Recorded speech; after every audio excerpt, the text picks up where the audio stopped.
Hola, ¿cómo están? Bienvenidos a este nuevo capítulo de Emergente. Daniel, ¿cómo va todo? Siempre bien, Tomás, siempre positivo.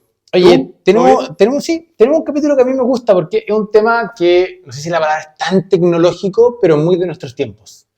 Y tiene que ver con la corpocracia.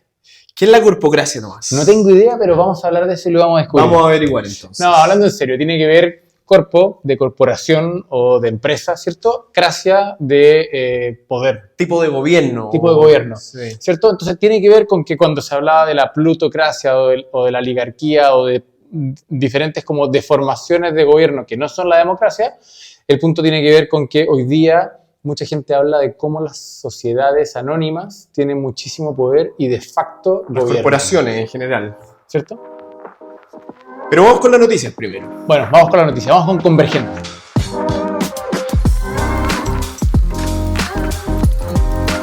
Daniel, ¿qué noticia tenemos para esta semana?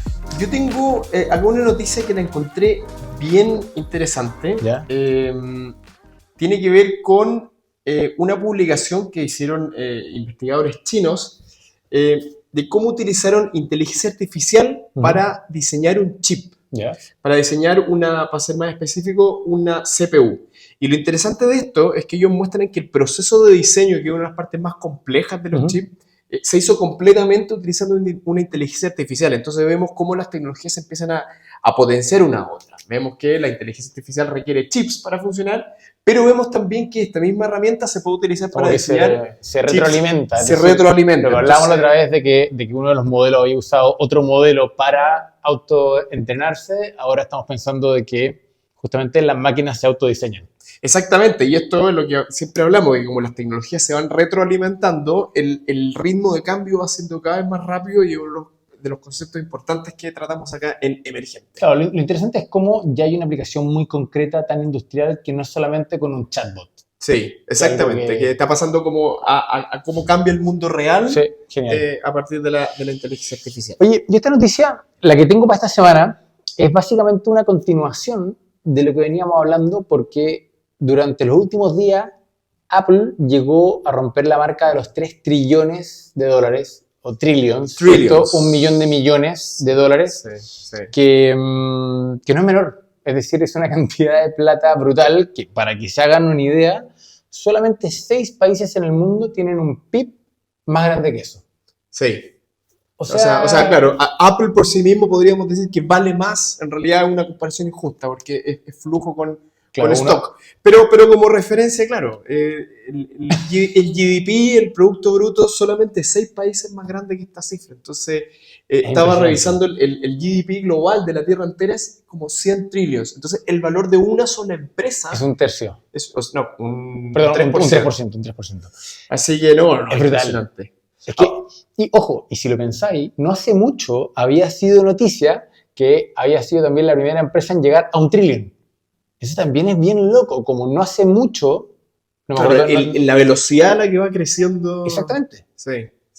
Bueno, y esto más encima, para ponerle un poquito más de picor, en la misma semana donde anunció de que el Vision Pro, el headset, ¿cierto?, de realidad mixta que habíamos conversado bastante la semana pasada, va a tener problemas... Vean ese capítulo, si no lo han visto.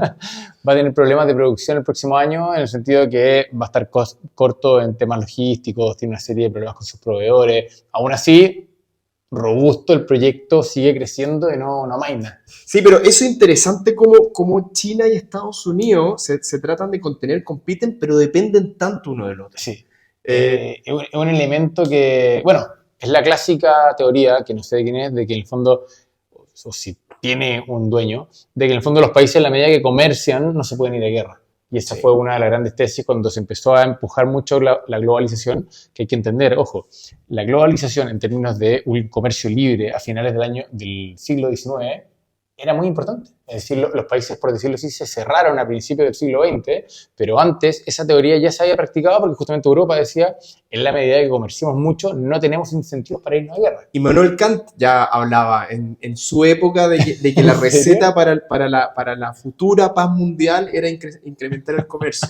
Kant ha hablado de esto, de que el comercio nos llevará a la Oye, paz. Pero volvamos con el tema de que China, con que Apple, ¿bien?, tiene hoy día un market cap de $1 trillón, porque creo que eso es un buen detonante para hablar de corporación. Sí, ¿Te parece? cómo están adoptando un poder increíble las corporaciones. Vamos con Emergente.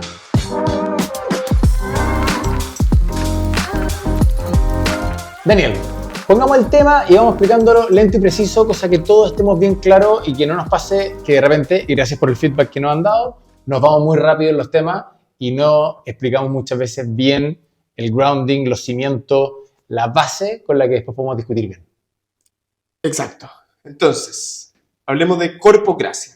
A ver, es que hay que separar acá. Corpocracia es una denominación que lleva al caso extremo de lo que estamos hablando. Exacto. Es decir, no estamos ahí en ningún caso. No estamos ahí. Entonces, es una palabra o es como el endgame, el caso final de si la tendencia que estamos viendo llegara a su extremo, de que las empresas reemplazan a los gobiernos como depositarios del poder de las personas.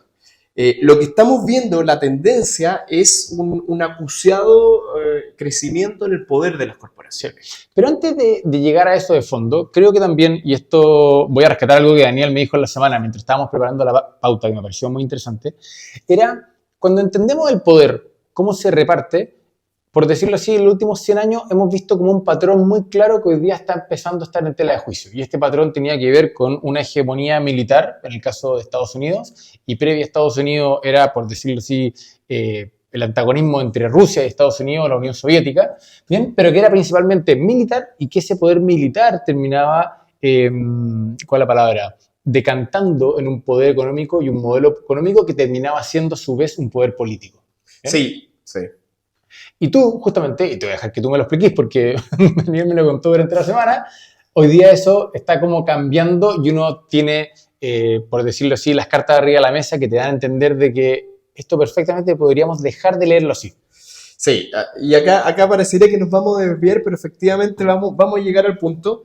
Estaba viendo un TED Talk de Ian Bremmer. Ian Bremmer, un cientista político, consultor bastante conocido. Sí, bien famoso. Que él entonces estaba haciéndose la... Saludos a Ian.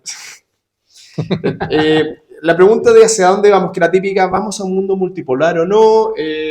¿Va a seguir siendo Estados Unidos el hegemón del mundo? Y la tesis de... ¿Es hegemón una palabra? Sí, de ahí viene hegemonía. Entonces tú tienes un hegemón, que es una unidad política. ¿Y la gente que se llama segimón? No tiene nada que ver, Tomás. No tiene nada que ver. Bueno, dale. Vamos, entonces, lo que decía en Bremer es que estamos pasando un mundo donde los aspectos del poder son diferentes. Entonces, desde el punto de vista militar, hoy día sí estamos en un mundo hegemónico. Estados Unidos tiene el ejército por lejos más grande del mundo. Por lejos entiendo que más del 80% del gasto militar es de Estados Unidos. No tengo la cifra, pero un gasto es brutal. La diferencia con el segundo que es China. Estados Unidos es la única superpotencia que puede proyectar fuerza a nivel global, es decir, que en un determinado número de horas puede tener ejército peleando en cualquier lugar de la Tierra. Dale.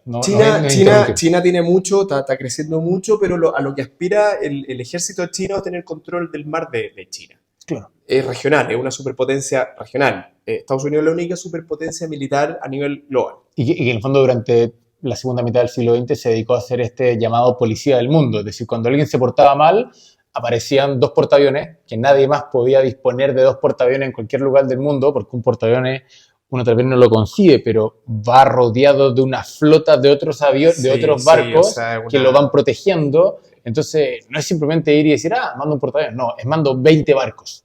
Sí. Y cuando mando 2 portaaviones, mando 40 barcos. Exacto. Entonces, se requiere una capacidad militar brutal para eso.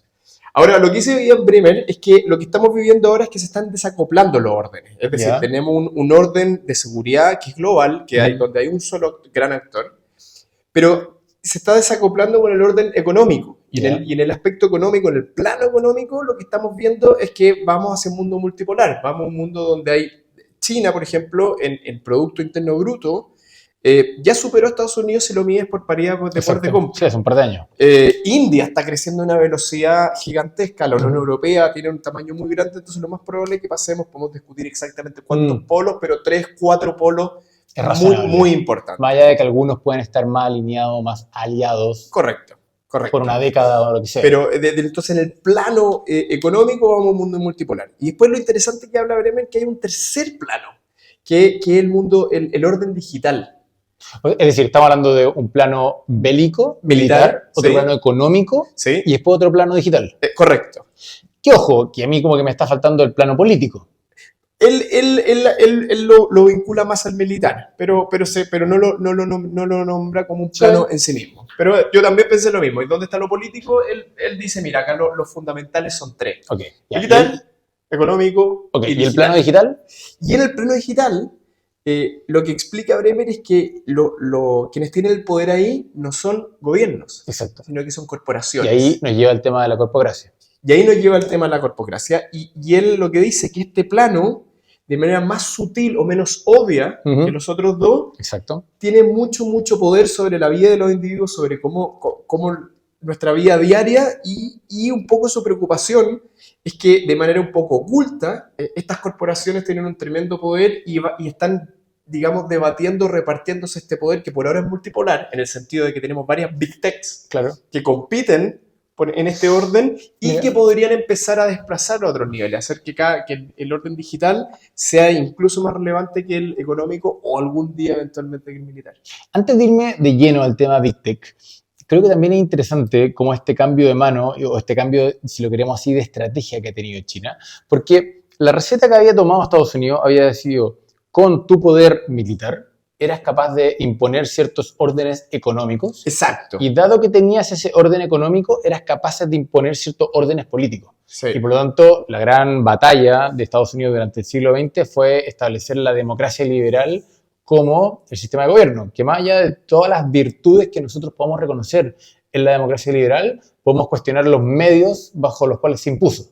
Claro. ¿Cierto? Es decir, no fue la gente completamente libre en muchos casos. Exacto. Que dijo me encanta la democracia, sino que alguien fue y se la puso encima. Sí. Y hoy día China está haciendo una estrategia diferente, es decir, usa el poder económico, porque dado que China hoy día no tiene el poderío militar que tiene Estados Unidos y está lejos de tenerlo todavía, Sí.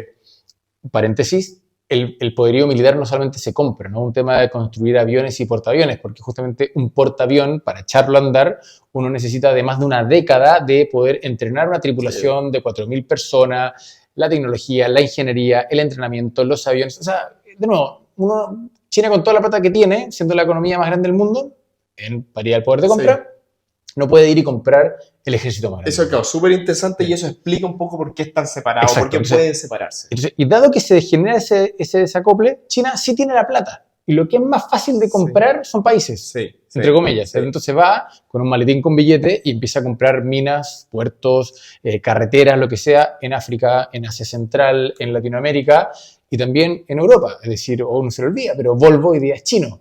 Sí, ¿cierto? sí, Entonces, cuando uno empieza a ver que de repente marca icónica, empresas importantes para los países, lo que sea, uno empieza a ver cómo China captura o ejerce un poder de facto a través del orden económico y ese orden económico lo usa para de alguna manera validar un orden político. Y ese orden político, el ejemplo que hemos creo que usado antes en este podcast, pero que es como casi que caricaturesco, es forzar de que ningún país pueda reconocer Taiwán como país.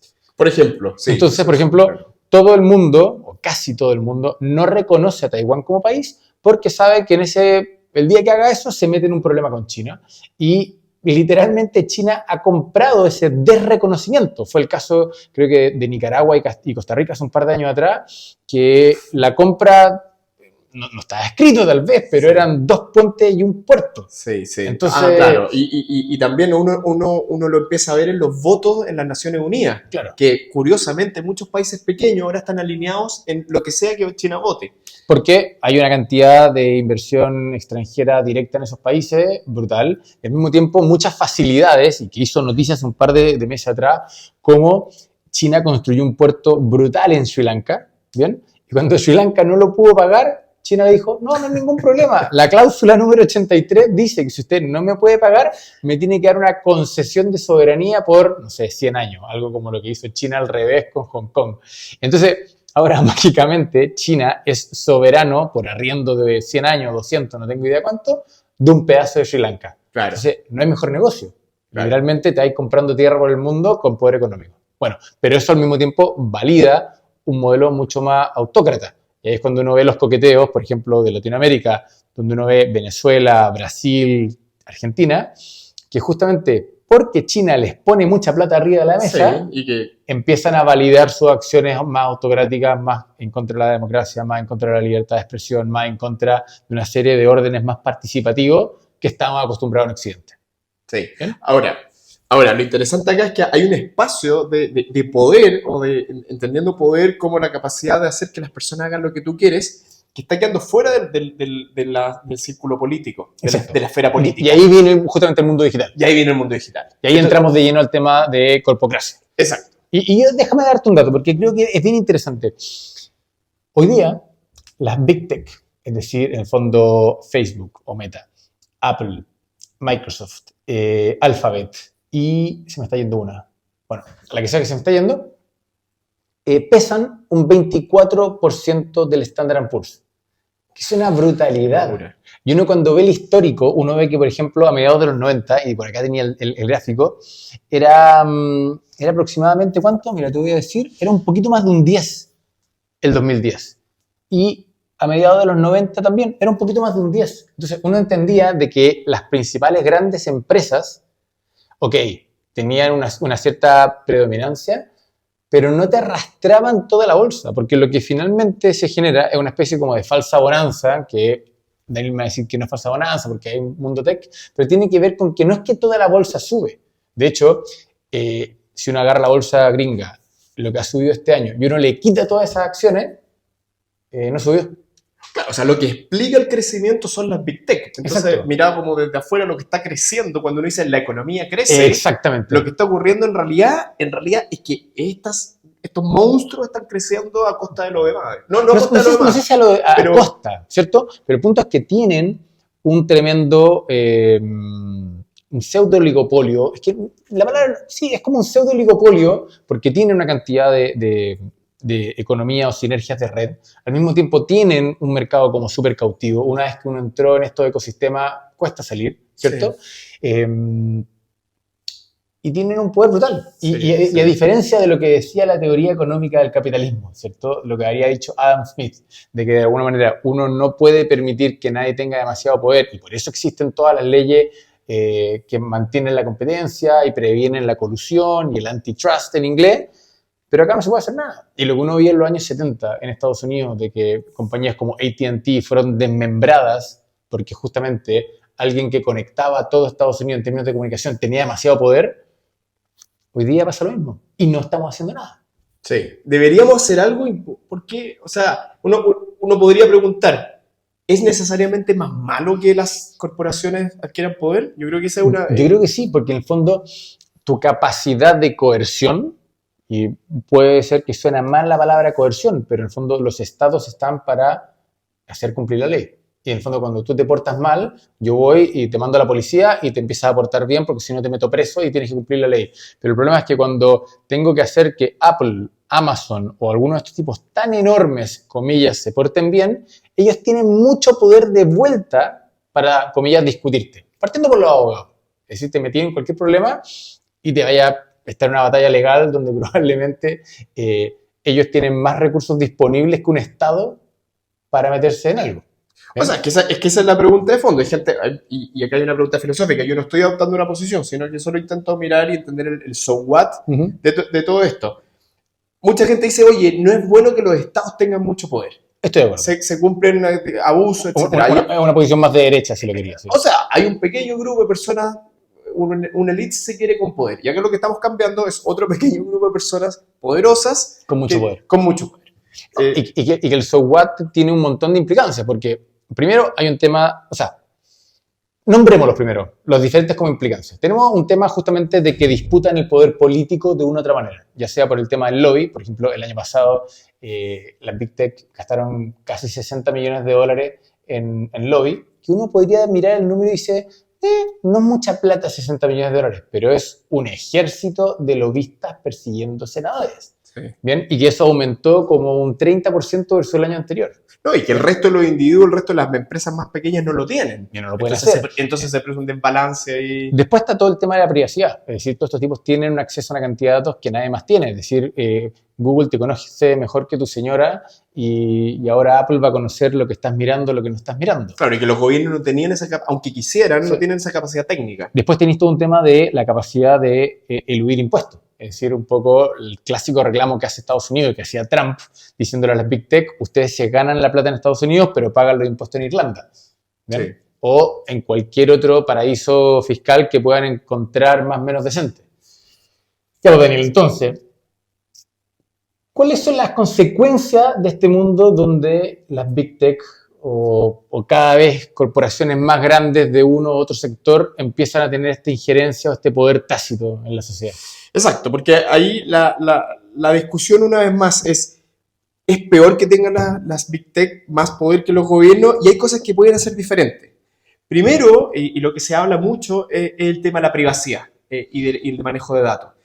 Aunque los gobiernos quisieran, no tienen la capacidad técnica, tecnológica, Ya. de entrar en nuestras vidas privadas como si lo hacen las Big Tech. Claro, y ahí más encima hay todo un rollo de si es capaz de incluso de auditarlo. Porque es decir, las Big Tech, insisto, por el tamaño que tienen y las economías de redes que generan, son capaces de entender lo que estás haciendo en tu celular, en tu computador, en tu device que tienes en la mano, lo que sea, ¿cierto?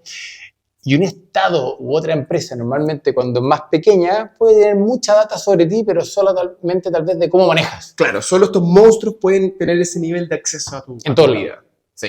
Brutal. Sí. ¿Qué más? Después tiene un tema como accountability. Exactamente. Es decir, las empresas no necesariamente son capaces, o mejor dicho, los gobiernos no son capaces de que esas empresas respondan cuando se portan bien o mal. Es decir, el poder, comillas, político que igual tienen Sí. es tan grande que son capaces de pelear de par a par con un gobierno. No, exactamente. Y en teoría, las democracias están diseñadas para tener balances de poder. Exacto. Pero Entonces, balances de poder político, político. no económico. El poder económico en teoría debería estar subyugado al poder político y el poder político, el que toma acuerdos a través de sus diferentes representantes, sea el Senado, el Ejecutivo, el Poder Judicial, se ponen de acuerdo en lo que es bueno y el malo y el poder económico acota. Perdón, acata. En teoría. En teoría. Pero justamente el tema es que hoy día, con el nivel de lobby que hay, con lo que gastan con eso, o incluso con temas más como, de nuevo, como tú decías, más invisibles, es que con toda la publicidad que hay en Internet, tienen la capacidad de manipular una elección. O, por ejemplo, lo que pasó en Ucrania. Es decir, Zelensky no sería, comillas, el héroe que es hoy día para Occidente si es que no hubiese sido transmitido por todas las plataformas. Y si todas las plataformas hubiesen querido perillar para que Zelensky no hubiese aparecido mucho en los algoritmos, Zelensky no habría aparecido tanto. O deja darte un caso un poco más extremo. Imagínate todas las zonas rurales donde este internet satelital de Elon Musk, Starlink, tiene un poder tácito brutal. Mañana dice, te voy a dejar a oscuras en términos de no darte internet. Imagínate a todo el sur de Chile o a todo Asia Central. ¿Y el gobierno qué va a hacer? No, es que exactamente como que los límites de lo que era el poder político y el poder económico se están desdibujando. Anteriormente las grandes empresas, por muy grandes que fueran, tenían solo poder económico. Pero hoy día son capaces de meterse en la vida de los individuos, más allá de sus decisiones de compra. Son capaces de meterse en lo que experimenta cada individuo. Y por lo tanto estamos pasando a un mundo donde mucho de lo que era el poder político está siendo absorbido por estas corporaciones que no tienen balances de poder, que no tienen mecanismos, digamos, aprobados con legitimidad por los individuos. No tienen una participación ciudadana en ningún caso. En ningún caso. Entonces, por ejemplo, el mismo proceso de que se crean leyes por los parlamentos. Tiene un montón de fallas y todo, pero al menos hay más o menos un debido proceso. Exacto. Elegimos las personas que van a hacer esas leyes. Que nos representan. Las personas públicamente tienen que deliberar a partir de estas leyes y se generen estas leyes y todos los seguimos. Ahora, estas grandes corporaciones están de facto generando leyes, están generando cómo los seres humanos interactúan entre sí, cómo los seres humanos absorbemos información, qué tipo de información absorbemos, pero no hay ningún debido proceso. No hay ninguna accountability. Ninguna Y de hecho accountability. tampoco está la capacidad técnica. Es un poco lo que discutíamos un par de capítulos atrás en torno a la inteligencia artificial. Es decir, hay muy poca gente en el mundo que sería capaz de ser un buen auditor de un código de inteligencia artificial. Exacto. De la misma manera, si yo mañana digo, ¿sabe qué? Voy a auditar de que su algoritmo no están manipulando o no tienen un sesgo político, o no tienen un sesgo en contra de una minoría, o no tienen algo por el estilo, el Estado no tiene esa capacidad de auditar a una máquina del tamaño de Amazon. O Amazon, el día de mañana con el Congreso se pone, por decirlo así, porfiado, y Amazon le dice, de manera informal, no escrita y en un pasillo, yo mañana te puedo pagar la mitad de las pymes de este país. Exacto. Amazon maneja el 40% del comercio online y la gran mayoría son pymes, no son grandes empresas. Entonces, si te dice, yo te dejo offside a un 20% de la economía. ¿Qué va a hacer el regulador? No tiene opción. Lo tiene secuestrado. Sí. Y vinculado con eso, estas grandes corporaciones están extrayendo poder de los gobiernos de otra manera, que es a través de reducir la recaudación fiscal. Anteriormente tú podías tener una empresa muy grande, pero había un cierto matrimonio entre el Estado. Si la empresa crecía, le daba más impuestos a los estados y por lo tanto iban los dos, digamos, compartiendo un poco de poder. Estas Big Tech son capaces de instalarse físicamente en cualquier lugar del mundo y por lo tanto mucha parte importante, por ejemplo, en el caso americano, del crecimiento económico, como estábamos hablando antes, viene de estas Big Techs, pero al estar instaladas fuera de Estados Unidos, el Estado no recibe la recaudación correspondiente a ese crecimiento económico y por lo tanto estas Big Techs por ese lado también están amedrentando el poder de los estados. No sé si el poder de los estados, pero como tú decías, como decía antes, como trato tácito social. Exacto. Es decir, a mí me va bien porque hago negocios en tu país y yo te voy a pagar los impuestos correspondientes. Y ese trato se rompe cuando yo tengo mi matriz en otro país. ¿Bien? Exacto. Bueno, y por último, tenemos también un tema como de desigualdad. Sí, eso es que normalmente, y esto es un tema que lo podríamos hablar en un capítulo dedicado, pero lo que empieza a pasar es que yo no veo varios estudios de que las sociedades, si bien siempre han sido desiguales, intentan pelear para que no lo sean, ¿cierto? Y los gobiernos, de hecho, con sus sistemas impositivos, tienen un importante rol a la hora de corregir esas desigualdades. Y lo que ha pasado en el caso de Estados Unidos, que de alguna manera es el emblema y experimento de este gran Big Tech fenómeno, ¿cierto? Es que uno ve cómo en Estados Unidos, si bien la curva de Gini, por ejemplo, ha empeorado en las últimas décadas, lo que ha realmente empeorado es que la capacidad o el ingreso del primer 1% de Estados Unidos ha crecido brutalmente. Es decir, esto no es una clase alta donde el 20% más arriba o el 10% más arriba hoy día es más rico que el 80% abajo, sino lo que pasa es que el 1% de arriba, es decir, esa elite que de alguna manera es dueña de las Big Tech o es dueña de los fondos que invirtieron a tiempo o lo que sea, hoy día son infinitamente más ricas. Y de hecho tú estabas viendo ahí un gráfico que mostraba cómo ha cambiado. Y de hecho, antes ese 1% era responsable del 9% del ingreso que era, comillas, taxable en Estados Unidos. Claro. Y hoy día es dueño o genera el 22%. Qué locura. Entonces uno dice, chuta, a ver, ¿cómo es? Estamos hablando de que por cada 100 pesos o 100 dólares que se generan en Estados Unidos para ser taxable, 9 los generaba el 1% más rico. Entonces tú dices, chuta, ya, es harto, pero bueno, por algo el 1% más rico. Hoy día eso es el 22%, en lo que ha evolucionado en los últimos 30 años. Más del doble, claro. Más del doble. Sí. Entonces, sí. Uno ve diferentes índices y ese 1% se está disparando. Lo cual, y ese 1% tiene todas las posibilidades del mundo, todos los abogados, todo, para justamente hacerlo, pagar los impuestos donde sea. No, y se empieza a producir este fenómeno recursivo que tiene más diferencia económica y por lo tanto paga más abogados, más lobby.